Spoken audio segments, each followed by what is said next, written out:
Om Sai Ram. Chapter 8, Importance of Human Birth, Sai Baba begging food, Baijabai's service, Sai Baba's dormitory, his affection for Kushal Chand. As hinted in the last chapter, Hemant Pant now explains at length in his preliminary remarks the importance of human birth and then proceeds to relate how Sai Baba begged his food and how Baijabai served him and how he slept in the masjid with Tatya Kote Patil and Malsapati and how he loved Kushal Chand of Rahata. Importance of human birth. In this wonderful universe, God has created 84 lakhs according to Hindu Shastra, that is billions of creatures or beings, including gods, demigods, insects, beasts and men, inhabiting heaven, hell, earth, ocean, sky and other intermediate regions. Of these, those creatures or souls whose merits preponderate go to heaven and live there till they enjoy the fruits of their action. And when this is done, they are cast down. While those souls whose sins or demerits preponderate go down to hell and suffer the consequences of their misdeeds as long as they deserve it. When their merits and demerits balance each other, they are born on earth as human beings and are given a chance to work out their salvation. Ultimately, when their merits and demerits both are worked out completely, they get their deliverance and become free. To put the matter in a nutshell, souls get their births or transmigration according to the deeds and evolvement. Special value of the human body. As we all know, 4 things are common for all creatures: food, sleep, fear, and sexual union. In the case of man, he is endowed with a special faculty, that is knowledge, with the help of which he can attain God vision, which is impossible in any other birth. It is for this reason that gods envy human species and aspire to be born as men on the earth, so that they can get their final deliverance. Some say that there is nothing worse than a human body which is full of filth, mucus, pelgum and dirt, and which is subject to decay, disease and death. This is true to a certain extent, but in spite of these drawbacks and defects, the special value of the human body is that man has got the capacity to acquire knowledge. It is only due to the human body or on account of it that one can think of the perishable and transitory nature of the body itself and of the world, and have an aversion for the sense enjoyments, and can discriminate between the unreal and the real, and thus attain God vision. So if we reject or neglect the body because it is filthy, we lose the chance for God vision, and if we fondle it and run after sense objects because it is precious, we go to hell. The proper course, therefore, for us to pursue is the following: that the body should neither be neglected nor fondled, but should be properly cared for, just as a traveler on a horseback takes care of his pony on the way till he reaches his destination and returns home. Thus, the body should ever be used or engaged to attain God vision and self-realization, which is the supreme end of life. It is said that though God created various sorts of creatures, he was not satisfied, for none of them was able to know and appreciate his work. So he had to create a special being, man, and endow him with a special faculty, knowledge.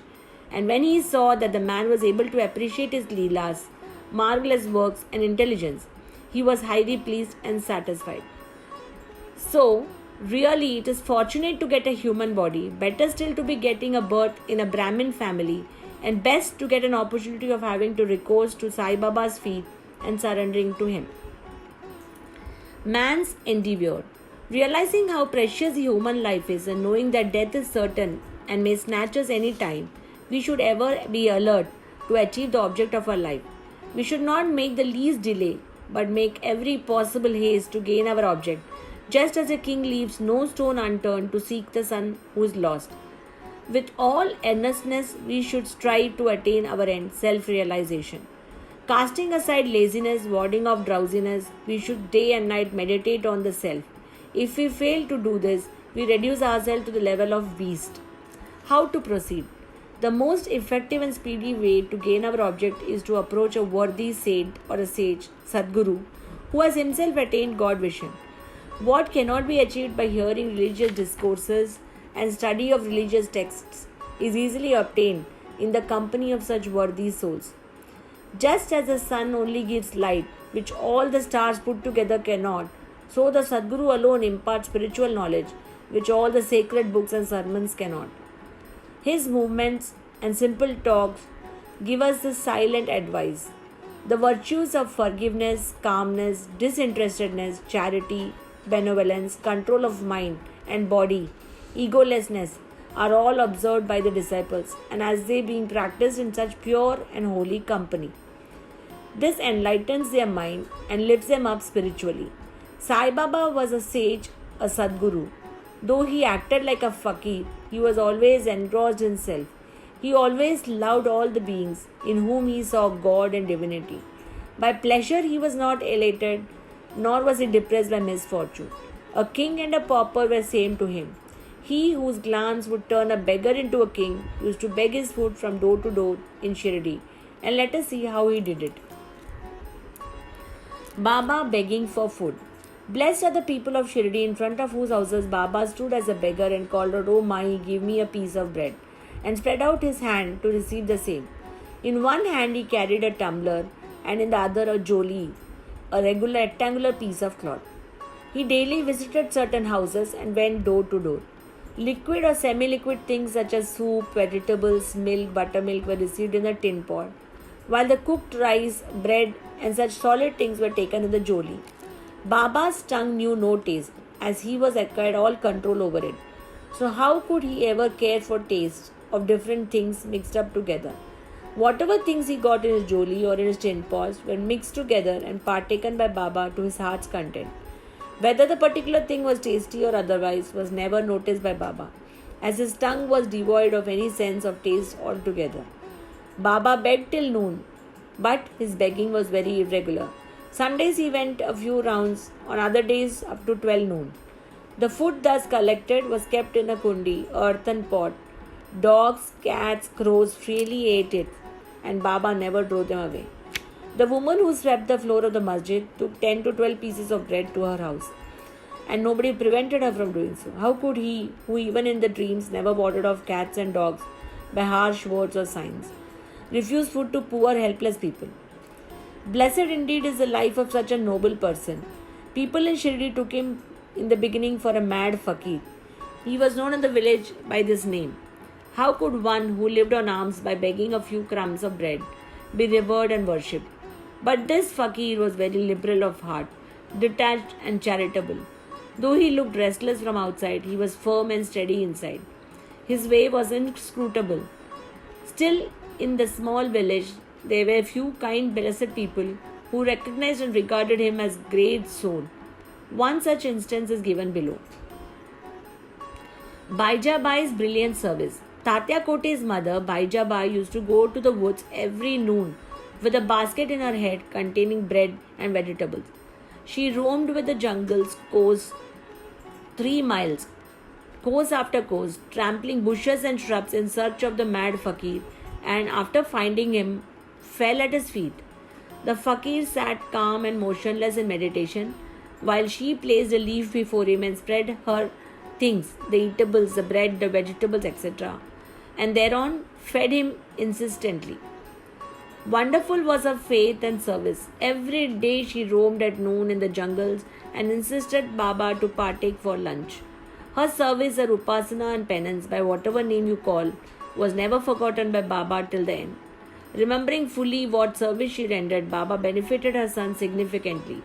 Both the son and the mother had great faith in the fakir who was their God. Baba often said to them that fakiri is real, lordship is transient. After some years, Baba left going to the woods and began to live in the village and take his food in the masjid. Hence, Baijabai's trouble of roaming in the jungle ended. Dormitory of the trio.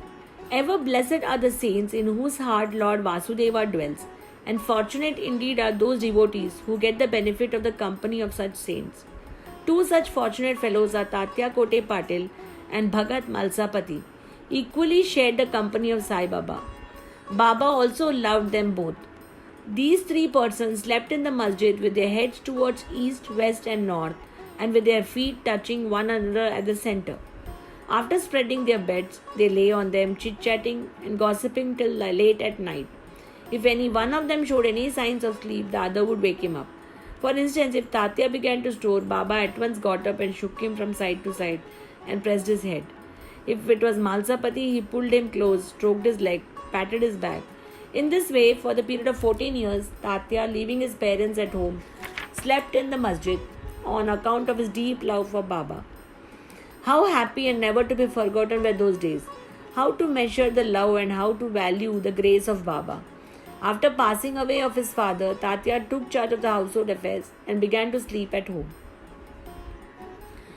Kushal Chand of Rahata. Baba loved Ganpat Kote Patil of Shirdi.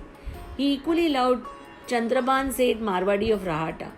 After the demise of the Seth, Baba loved his nephew Kushal Chand equally or perhaps more and looked after his welfare day and night.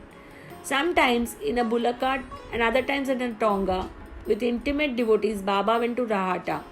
People of that village would come out and with a band of music and receive Baba at the gate of the village and prostrate before him.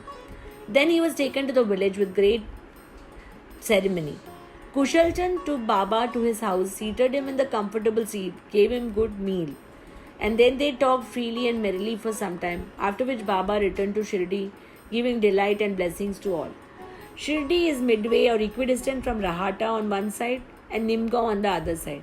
Baba never went beyond these places during his lifetime. He never saw any train, nor did he travel by it. Still, he knew exactly the timing of the arrival and departure of all trains. Devotees who acted according to Baba's instruction given at that time of taking his leave fared well, while those who disregarded him suffered many mishap or accident. Many things about this and other matters will be told in the next chapter. Bhoto Shri Sai, peace be to all. Om Sai Ram.